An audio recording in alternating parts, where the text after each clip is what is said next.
And just like everything else, even the budget has evolved since India's independence. Tomorrow we're looking forward to the budget, the first one by Nirmala Sitharaman, the new Finance Minister of India. And indeed, we've come a long way. The Union budget, as we know it today, is very different from the budgets presented before the year 2000 and in the 19th century.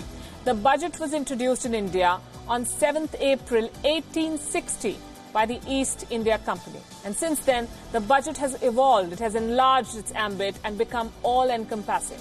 The first Indian budget was presented by James Wilson back in 1869. It was obviously part of the British era. Wilson was a Scottish businessman. He was part of the Indian Council that advised the then Viceroy. He was the mind behind the Economist magazine and the Standard Chartered Bank. And this is the man who presented India's first budget. But the first budget of independent India was presented in 1948. It was an interim budget. It was presented by Finance Minister R.K. Shanmugam Chetty. And back then, half of the budget was allocated to defence. The defence budget was around a little over 92 crores back then. The total expenditure was close to 197 crores. The first tax exemption came in 1953. In that year, the minimum income tax exemption was raised from 3,600 rupees to 4,200 rupees. Looks like a very small amount now, but it was a big deal then. In 1967, Morarji Desai became the first Deputy Prime Minister to present the budget. He was also in charge of the Finance Ministry. In 1968, the spouse allowance was abolished. The government felt that it was being misused to avoid taxes. The first woman leader to present a budget was Indira Gandhi. She held the portfolio of finance and presented the budget for the 1970-71 financial year. She was also the first Prime Minister to present a budget.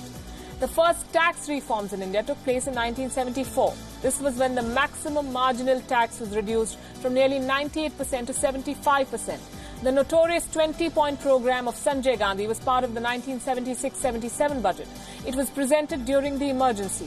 The first farm loan waivers can be traced back to the 1979 budget. That year, Deputy Prime Minister of India, Charan Singh, presented the budget. In 1985, the budget was remembered for reducing taxes for the rich. This was during the tenure of Rajiv Gandhi. There is no doubt that the 1991 budget opened India to the world. It laid the foundation for sweeping reforms. The economy has been opened up and was opened up in that year. It began with Manmohan Singh and Atal Bihari Vajpayee carried it forward. The 2004 budget was presented by P. Chidambaram. It built on reforms introduced by Manmohan Singh in 1991. And the 2014 budget, the first one of the Modi government, focused on fiscal prudence. It was presented by Arun Jaitley. After 1970, the budget will be presented by a woman minister, in this case Nirmala Sitharaman, for the first time. And there could be a complex set of considerations for economists and financial experts to judge this budget, the budget of 2019. But for the